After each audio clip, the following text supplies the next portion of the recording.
মোহনপুর থানার সামনে আমরা আন্দোলনে বসেছি।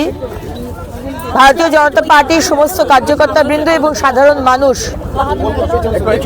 আমাদের ব্যারাকপুর সাংগঠনিক জেলার সম্মানীয় সভাপতি মনোজ দা, আমাদের সম্মানীয় আইনজীবী বিজেপি লিগ্যাল সেলের কৌস্তব দা, সম্মানীয় মহিলা মোর্চার সভানেত্রী ফাল্গুনী দি এবং আমাদের ব্যারাকপুরের এক্স প্রেসিডেন্ট সন্দীপ দা এবং সমস্ত কার্যকর্তা আজকে এখানে সাধারণ মানুষ আমরা এখানে এসেছি। কারণ আপনারা জানেন যে দুদিন আগে এই মোহনপুর থানার জুরিসডিকশনের মধ্যে একজন নাবালিকা 13-14 বছরের একটি মেয়েকে তৃণমূলের অত্যন্ত সক্রিয় একজন কর্মী যে বুথে বসে, যে মমতা ব্যানার্জির জন্য ছাপ্পা মারে, শুভজিৎ মজুমদার, ছাপ্পা মেরে যিনি মমতা ব্যানার্জিকে জেতান, তিনি আজকে ধর্ষণটাও করেছেন। এবং আজকে আমি যেখানে এসেছি, গতকাল আমি গেছিলাম, আপনি জানেন যে পানাগড়ে একটি মেয়ে সুতন্দ্রা চ্যাটার্জি, তাকে খুন করা হয়েছে। তার কদিন আগে জয়নগরের রুমা, তার কদিন আগে জয়নগরে অটোরিকশা থেকে একটি নাবালিকাকে জোর করে টেনে নামিয়ে তাকে শ্লীলতাহানি করা হয়েছে। তার আগে অভয়া চলছে প্রতিদিন। এবং আজকে যে এখানে বসে আছি, এর মধ্যেই দেখুন হয়তো সারা পশ্চিমবঙ্গে আরো 5-6টা 10টা ধর্ষণ হয়ে গেছে। তো আমার প্রশ্ন মোহনপুর থানার কাছে আর মুখ্যমন্ত্রী মমতা বন্দ্যোপাধ্যায়ের কাছে, পুলিশ মন্ত্রীর কাছে, যে মমতা ব্যানার্জি, আমরা মহিলারা আমরা কি ধর্ষিতা হওয়ার জন্য এই পশ্চিমবঙ্গে জন্মেছি? আমাদের ট্যাক্স পেয়ারের টাকায়, যার মধ্যে 50% মহিলা, আমাদের টাকায় আপনার সরকার চলছে, আপনার পুলিশ চলছে, এই পুলিশদের মাইনে হয় আমাদের ট্যাক্স পেয়ারের টাকায়। আর আজকে প্রতিদিন একটা না একটা ছোট 6 বছর, 7 মাস, 24 বছর, 50 বছর, 70 বছর মহিলা হলেই হলো তাকে ধর্ষণ করা হচ্ছে। আমার প্রশ্ন, মোহনপুর থানাতে যেখানে এই মেয়েটিকে ধর্ষণ করা হয়েছে সেটা একদম জনবহুল এলাকা, কোনো ফাঁকা এলাকা নয়। তাহলে সেইখানে সিসিটিভি ক্যামেরা কি ছিল কি ছিল না? আজকে কেন্দ্র সরকার টাকা দিচ্ছে মহিলাদের সুরক্ষার জন্য, যাতে একটা হেল্পলাইন নাম্বার হয়, সিসিটিভি ক্যামেরা হয়, আলাদা টাস্ক ফোর্স বানানো হয়, স্পেশাল ফাস্ট ট্র্যাক কোর্ট বানানো হয়, কিন্তু কিছু হচ্ছে না।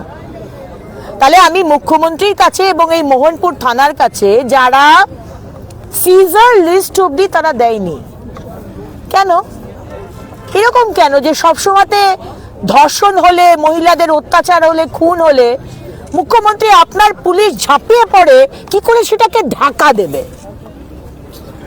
যে ধর্ষণ করলো, যে খুন করলো, তাদের ধরার আপনাদের কোনো ইন্টেনশন নেই। প্রথমে হচ্ছে কি করে কেসটাকে ধামাচাপা দেওয়া যায়। কেন এই বিষয়টা কেন? পুলিশের গাফিলতির জন্য আজকে বললাম তো 7 মাস থেকে 70 বছর কোনো মহিলার পশ্চিমবঙ্গে সুরক্ষা নেই। 7 মাসের একটি শিশু ফুটপাতে তার বাবা মার সাথে ঘুমাচ্ছিল, দুর্ভাগা, অভাগা। এই সরকার যাদের বাড়ি দিতে পারেনি, মোদিজি বাড়ির টাকা পাঠাচ্ছেন কিন্তু আজকে মানুষকে ফুটপাতে শুয়ে থাকতে হয়। সেই রকম এক অভাগা পরিবারের 7 মাসের একটি শিশুকে তুলে নিয়ে গিয়ে ধর্ষণ করেছে। 7 মাস, সে জানে না পৃথিবী কাকে বলে, সে জানে না সে ছেলে না মেয়ে, সে জানে না কিছু, তার এটাই দোষ। তাহলে এর দায় কে নেবে? আজকে 14 বছরের মেয়েটি বাড়িতে এসে বাড়ি থেকে সে টিউশন পড়তে গেছে।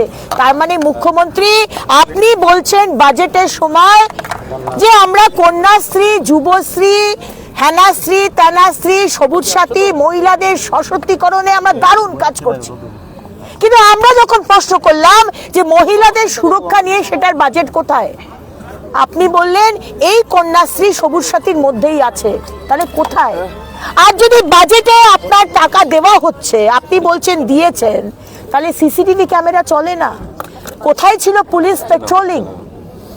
সুতন্দ্রা চ্যাটার্জিকে খুন করা হলো ন্যাশনাল হাইওয়েতে, মমতা ব্যানার্জির পুলিশ বলছে গাড়ি দাঁড়িয়েছিল, পেট্রোল কার কোথায়? কোথায় ছিল? কোথায় সিসিটিভি ক্যামেরা? কোথায় একটা হেল্পলাইন নাম্বার, যে প্রত্যেকটা আমাদের এখানকার পশ্চিমবঙ্গের মহিলার কাছে হেল্পলাইন নাম্বারটা থাকবে, সরকারের হেল্পলাইন নাম্বার, কেউ কোনো বিপদে পড়লে সঙ্গে সঙ্গে হেল্পলাইন নাম্বারে পিন করবে, টাস্ক ফোর্স চলে আসবে। বাকি রাজ্যে, বাকি বিজেপি শাসিত রাজ্যে তো রয়েছে। তাই আজকে আমরা এখানে এসেছি, এই তৃণমূলের যারা দুষ্কৃতী, মুখ্যমন্ত্রী আপনি কি তাদেরকে এই ছুট দিয়ে রেখেছেন নাকি? মুখ্যমন্ত্রীর কাছে আমার প্রশ্ন, এরকম কেন বলুন তো মুখ্যমন্ত্রী, যে যারাই ধর্ষণ করছে তাদেরই একটা কোনো না কোনো ভাবে তৃণমূলের একটা আতাত দেখা যাচ্ছে বা লিঙ্ক। ঈদে সে নিজেই নেতা, আর নয়তো সে কর্মী, নয়তো তার সাপোর্ট আছে।